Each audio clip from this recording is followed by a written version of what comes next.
Okay mga kaibigan, magandang hapon sa inyong lahat. Narito tayo ngayon sa tanggapan ni Police Brigadier General Jess Mendez, ang Regional Director ng PNP dito sa lalawigan o sa Region 3, na kung saan ay nandito tayo sa kanyang tanggapan upang kapanayamin kaugnay sa kanyang mga gagawing programa at mga gagawin pang mga accomplishment dito sa Region 3. At katunayan, una natin itatanong sa kanya yung tungkol sa sinasabing paggawa ng mga peking sigarilyo sa buong Region 3, especially sa Pampanga. At bukod dyan, yung mga programa niya sa peace and order sa buong Region 3. At kasama na rin dyan ang programa ni Pampanga Governor Lilia Pineda, kung saan ay kanyang ipinatawag ang mga miyembro ng Peace and Order Council, kung saan nagpapaimbisiga si Governor Lilia Pineda sa di umano ay mga pabrika o paggawa ng peking sigarilyo sa Pampanga. Sir, magandang hapon po. Live po tayo sa Latigo News TV at tayo din po ay mapipicture sa ating malaganap na pahayagan na Latigo. Sir, kayo po ay bago lamang assume na Regional Director ng Region 3 PNP. Sa ngayon po, ano ang pangunahin yung programa? Siguro lalo na sa pag-resolba ng mga kriminalidad sa buong Region 3. Well, siyempre, unang-una, yung pababahin natin yung crime rate dito, no?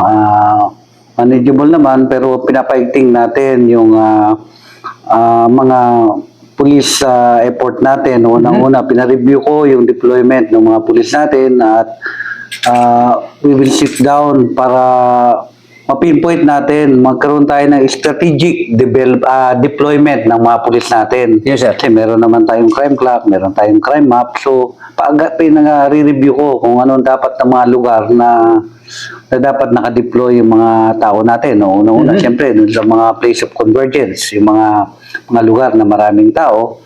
Sabi ko, baka oblilit masyado yung mga dati pa ring template o dating deployment pa rin yung ginagamit, no? Secondly, pinaiting natin yung manhunt natin, no? We created different tracker teams para mahuli natin yung mga wanted person. Why? Yes, sir.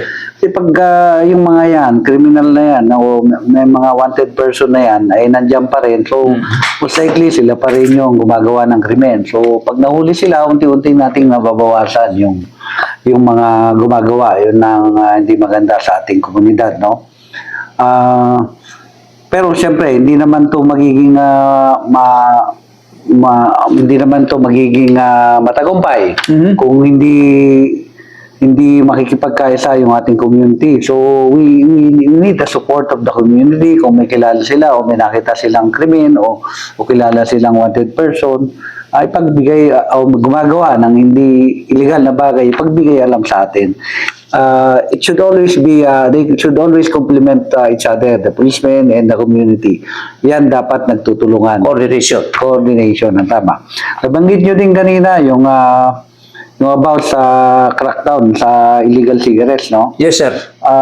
Hindi lang dito sa probinsya ng Pampanga, no? Actually, I talked to Nanay Lilia Pineda nung Monday, nag-courtesy call ako at nabanggit nga niya ito. Ang sagot ko sa kanya, Gob, hindi na lang ho dito.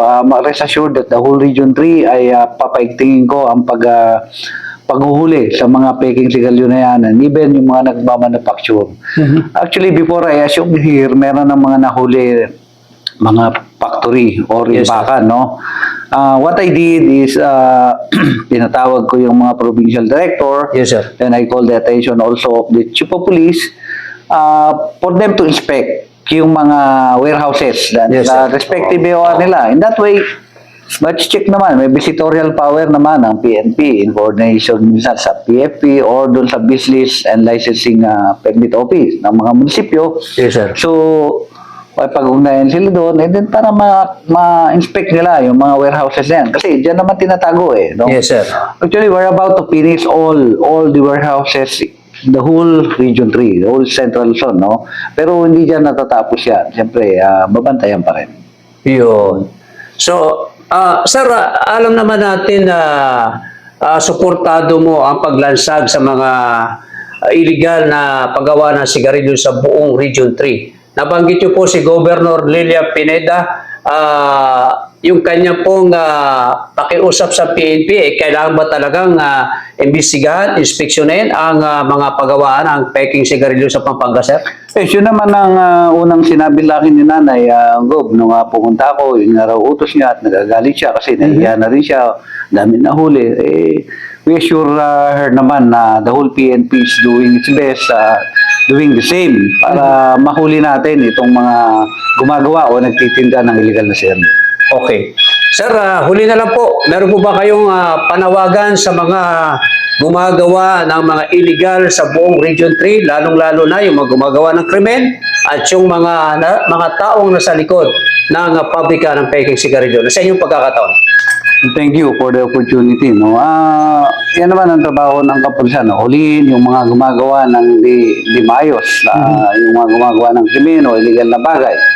So, papaigtingin namin yung panghuhuli sa mga wanted person, papaigtingin natin yung police visibility. Sabi ko nga, the police must be felt dyan sa mga lugar dahil nagkaroon ng strategic deployment ang gagawin natin. As to the selling and yung nagpo-produce ng mga illegal na sigarilyo, hindi kami titigil hanggat di namin kayo nahuli. Yan din naman ang sinasabi ko when I assume my office during the turnover na ito yung isa sa pagtutuunan ko ng pansin para once and for all matapos na ito at doon sa mga bumibili, tumatangkilik, nagbebenta, itigilan nyo na ho yan. And yan ay talagang hiulihin ko kayo when the time comes na maulihan kayo ng malaman namin na meron kayong tinitinda ang mga illegal na gawang peke na sigarilyo. Ayan, mga kaibigan, napakalinaw ng pakiusap ni General Jess Mendez sa lahat ng mga gumagawa ng krimen sa buong Region 3, especially sa mga taong gumagawa ng peking sigarilyo. May paglalagayan kayo, uhulihin kayo sa pagpapatupad ng batas dito sa Region 3. Magmula sa kanyang tanggapan, kasama natin si General Jess Mendez. Ito ang iyong lingkod, Kamario Batigas ng Latigo News TV.